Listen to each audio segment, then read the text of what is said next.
Varicose veins బాధితులకు శుభవార్త. హైదరాబాద్ లో ఉచిత కన్సల్టేషన్ మరియు స్క్రీనింగ్ కొరకు ఎవిస్ హాస్పిటల్స్ ని సంప్రదించండి.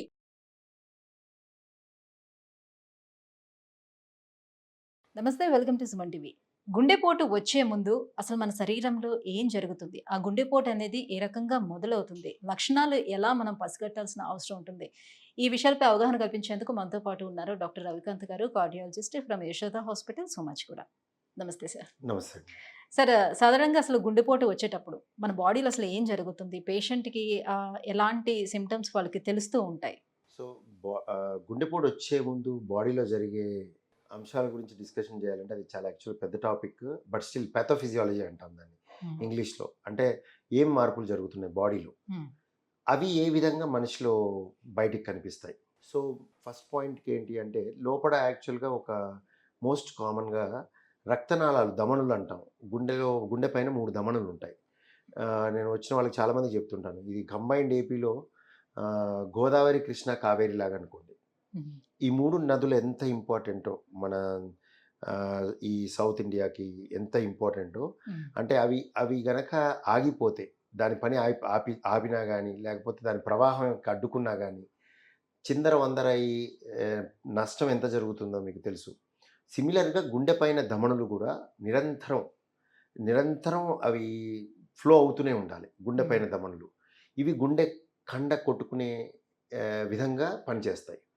సో ఎప్పుడైతే దాంట్లో ఏదన్నా అడ్డుపడి, ఈ 3 రక్తనాళాల్లో ఒకటి చాలు, ఒకటి కూడా కాదు, ఒక దాంట్లో చివరైనా పర్లేదు, చివరైనా కూడా అడ్డుపడి, పూడికి అడ్డుపడి ఆగిపోయింది అనుకుందాం, ఉన్నట్టుండి. అంటే స్లోగా ఏళ్ల తరబడి జరిగితే సైలెంట్గా ఉంటుంది చాలాసార్లు, దాని కంపన్సేషన్ ఉంటుంది. బట్ ఉన్నట్టుండి 100% ఆగిపోయింది అనుకుంటే, దాని కింద ప్రవాహం ఆగిపోవటం వల్ల ఆ భాగం గుండె దెబ్బతింటం ప్రారంభమై మనిషికి బాధ కలుగుతుంది.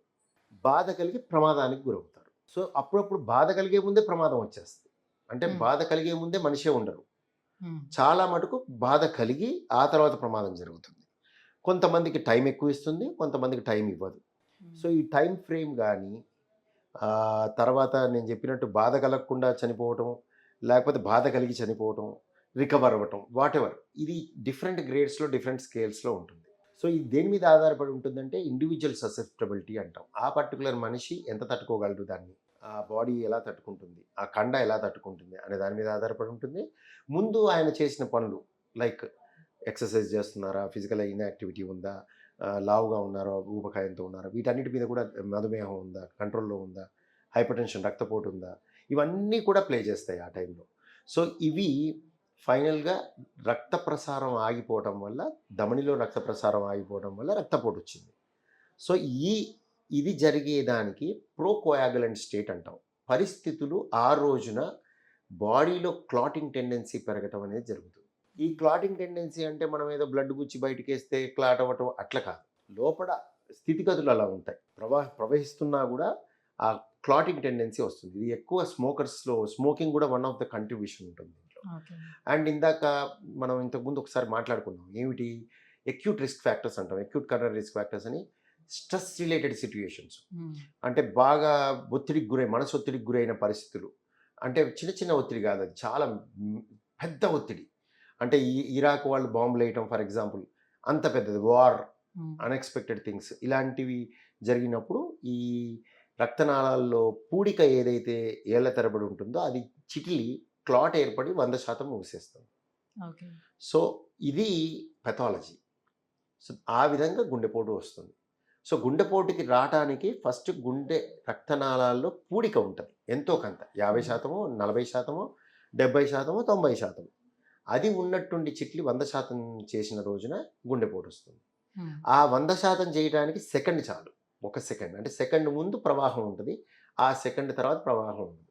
వచ్చిన వాళ్ళందరూ అది అడుగుతారు, ఇంతకు ముందు వరకు బాగున్నాడే అని. అందుకే, అంటే ఆ ముందు వరకు ప్రవాహం ఉంది, అప్పుడే ఆగిపోయింది, అప్పుడు మా దగ్గరకు వస్తారు, అది ఎమర్జెన్సీ, అది గుండెపోటు. ఇప్పుడు చాలా మంది కరోనా తర్వాత గుండెపోటు సమస్యలు ఎక్కువగా పెరుగుతూ వస్తున్నాయి అని వినిపిస్తున్నటువంటి మాట.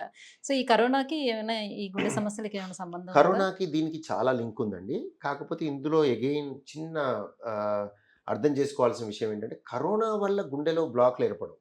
కరోనా వ్యాధి వల్ల అది తీసుకొచ్చే మార్పుల వల్ల నేను ఇందాక చెప్పిన పెథాలజీ జరుగుద్ది. అంటే ఆల్రెడీ బ్లాక్ ఉన్న వాళ్ళల్లో ఆ బ్లాక్ దగ్గర క్లాట్ ఏర్పడే అవకాశం సందర్భం జరుగుతుంది. ఇది ఎప్పుడు యాక్టివ్ ఇన్ఫెక్షన్ ఉన్నప్పుడు.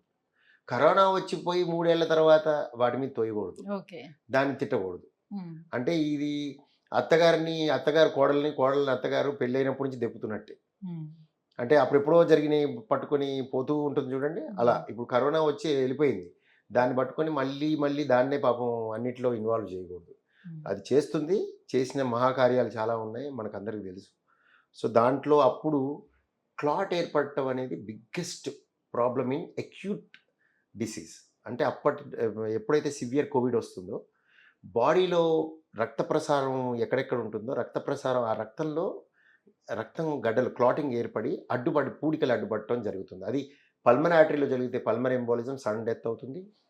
ఊపిరితిత్తులకు వెళ్ళే నాళంలో అడ్డుపడితే, గుండె ధమనుల్లో అడ్డుపడితే గుండెపోటు వస్తుంది. బ్రెయిన్కి వెళ్ళే ధమనుల్లో అడ్డుపడితే పెరాలిసిస్ వస్తుంది, బ్రెయిన్ అటాక్ అంటాం. సో ఎక్కడైనా జరగచ్చు, అది యాక్టివ్ కోవిడ్ ఇన్ఫెక్షన్ ఉండగా. సేమ్ థింగ్ వ్యాక్సిన్తో కూడా, ఎందుకంటే వ్యాక్సిన్ కూడా కోవిడే.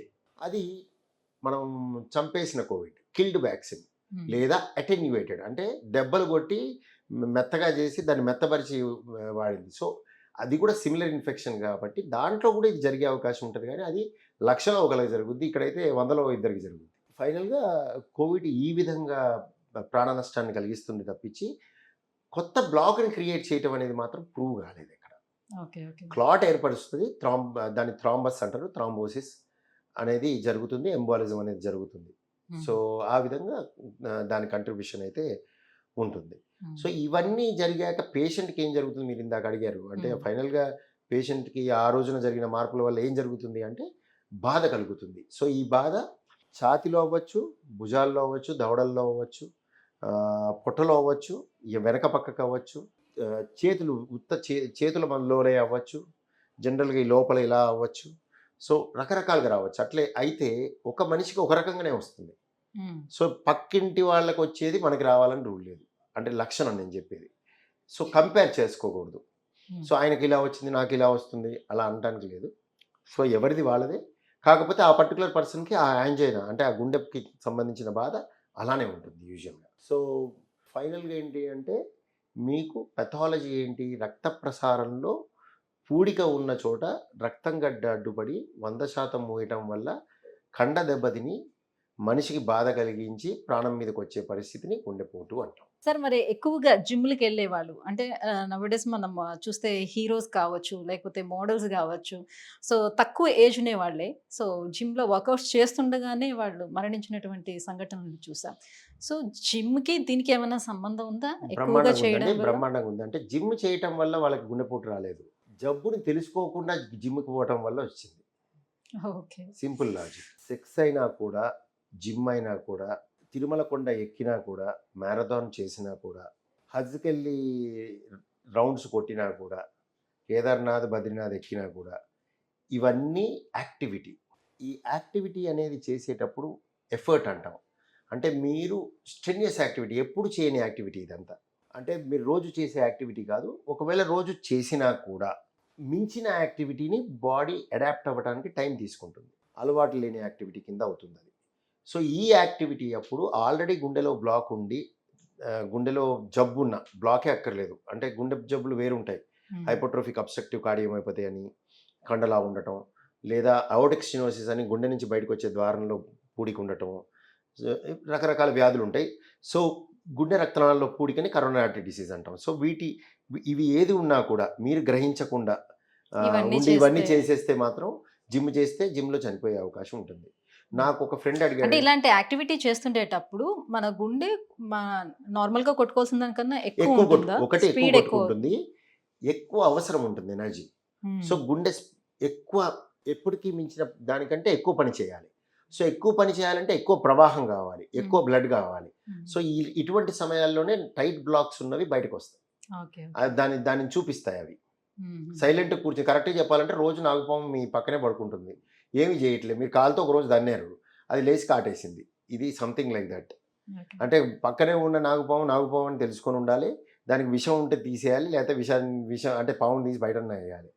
సో ఇది సంథింగ్ లైక్ దట్. మీ బాడీలో ఉన్న జబ్బుని మీరు గ్రహించుకోకుండా అది వార్నింగ్ ఇస్తున్నా వదిలేసి జిమ్ చేయటం వల్ల ఇది జరుగుతుంది.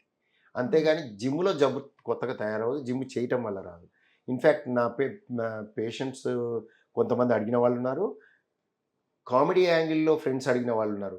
జనాలు అందరూ జిమ్లో చనిపోయారు కానీ బార్లో చనిపోలేదని. Bar is a relaxation, gym is an activity. Gym is for future, bar is for this day.